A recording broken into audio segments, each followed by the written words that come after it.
सोनभद्र से बड़ी खबर आ रही है। आपको बताते चले, मुख्यमंत्री योगी आदित्यनाथ भाजपा के जन विश्वास यात्रा में हुए शामिल।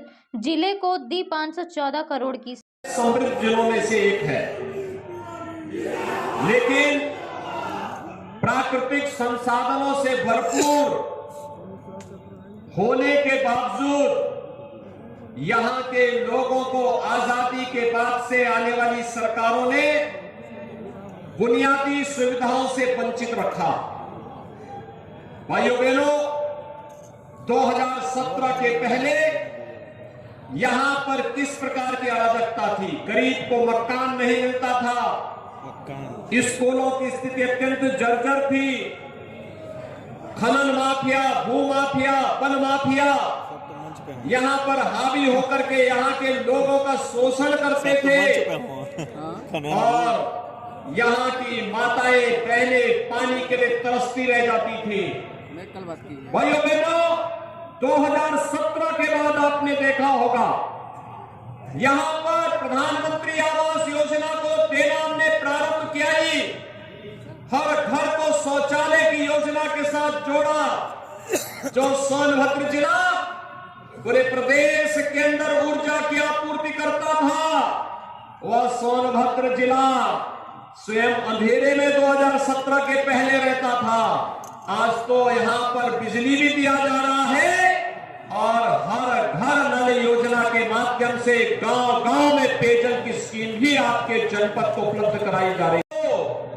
आपके सोनभद्र जिले में भी एक नया मेडिकल कॉलेज बन रहा है। आज उसका शिलान्यास भी हमने कर दिया है। मंच पर आने के पहले मैं अपने विधायकों के साथ, मंत्रियों के साथ इसी कार्यक्रम को संपन्न कर रहा था और इसलिए मैं इस अवसर पर आप सबको बधाई देता हूं कि जो कभी आपके पूर्वजों ने सोचा होगा कि लखनऊ में पीजीआई और केजीएमयू की तर्ज पर एक मेडिकल कॉलेज अगर सोनभद्र में भी होता तो यहां के लोगों को बीमारी के समय में इधर उधर भटकने की आवश्यकता नहीं पड़ती। मोदी जी प्रधानमंत्री हैं, उनका आशीर्वाद और अनुकंपा मिलती है और प्रदेश सरकार जब सहयोगी बनती है, दोनों एक पार्टी और एक विचारधारा की सरकार जब साथ कार्य करती है तो डबल इंजन की सरकार डबल कार्य और कई गुना कार्य की सौगात भी जनता को देती है। चाहे वह हर घर नल योजना के माध्यम से पेयजल की सुविधा घर घर तक पहुंचाने में भी दंगे हुए थे। जन्माष्टमी को जुलूस नहीं निकलने दिया जाता था, नवरात्रि में दुर्गा मां की पूजा नहीं करने दी जाती थी, रामलीलाओं के आयोजन को रोका जाता था, कावड़ यात्रा नहीं निकलने दी जाती थी, पर्व और त्योहारों को हर प्रकार से व्यवधान डालने का प्रयास होता था। लेकिन भाइयों बहनों, अब तो दंगाइयों को जहां जाना था वहां पहुंचा ही दिया गया। कोरोना भी आपके पर्व और त्योहार को नहीं रोक पा रहा है। कोरोना को भी इतना प्रभावी अंकुश लगाया गया है कि दीपावली आपने आनंद के साथ मनाई, विजयादशमी का आयोजन पूरी भव्यता के साथ पूरे प्रदेश और देश के अंदर मनाया गया, रामलीलाओं के आयोजन हुए, कहीं भी कोई समस्या नहीं। विकास की योजना को लेकर के आपके पास पहुंचती है और दूसरी तरफ ये लोग भी थे, कोई नौकरी निकलती थी तो महाभारत के सारे रिश्ते वसूली में निकल पड़ते थे। कहां चाचा, कहीं भतीजा, कहीं और कोई नातेदारी रिश्तेदारी, ये सभी निकल पड़ते थे वसूली पे। प्रदेश के युवाओं से वंचित रह जाता था। कहां वे लोग, पर्व और त्योहार आते ही दंगे प्रारंभ हो जाते थे और माफिया हावी हो जाते थे सभी संसाधनों पर। भाइयों बहनों, आज आपने देखा होगा दंगाई प्रदेश के अंदर आज के दिन पर कहीं सिर नहीं उठा सकता। माफिया गरीबों की जमीनों पर कब्जा करते थे, जो भू माफिया, जो खनन माफिया व्यापारियों का अपहरण करते थे, जबरन खनन करने का कार्य करते थे।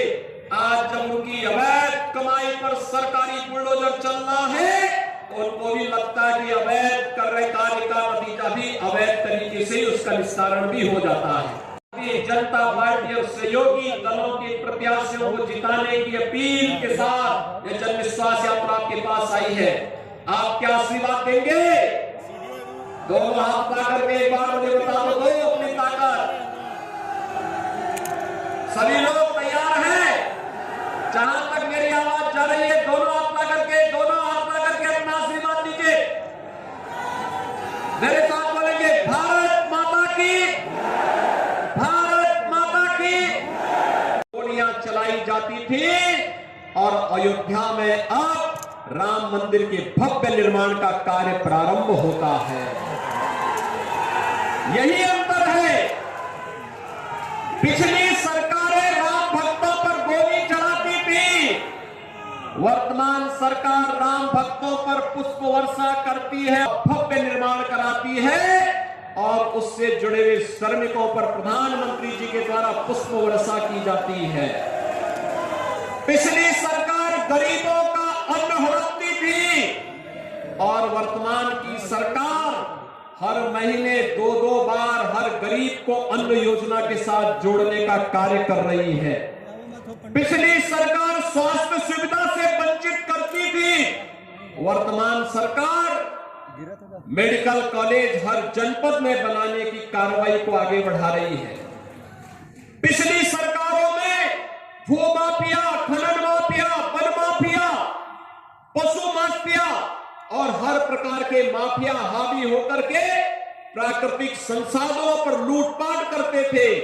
वर्तमान सरकार में माफिया की जगह जेल होगी या दूसरे लोक में होगी, सोनभद्र में नहीं होगी।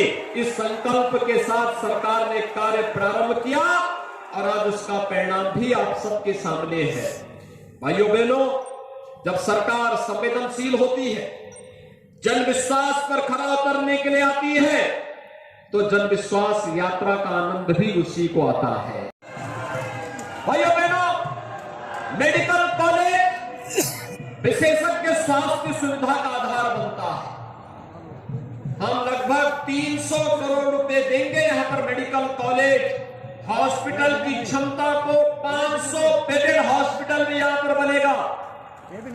अत्याधुनिक सुविधाएं आएंगी सोनभद्र के नौजवानों के लिए, यहाँ के अनुसूचित जाति जनजाति के बच्चों के लिए। यहाँ पर मेडिकल की सुविधा, पढ़ाई करने के लिए, मेडिकल की पढ़ाई के लिए उन्होंने इतने देश के अंदर कहीं भटकना न पड़े, इसी जनपद में उन्हें ये सुविधा प्राप्त हो सके। इसके लिए आज हम सब आपके बीच में आए हैं, इस जन विश्वास यात्रा को लेकर के।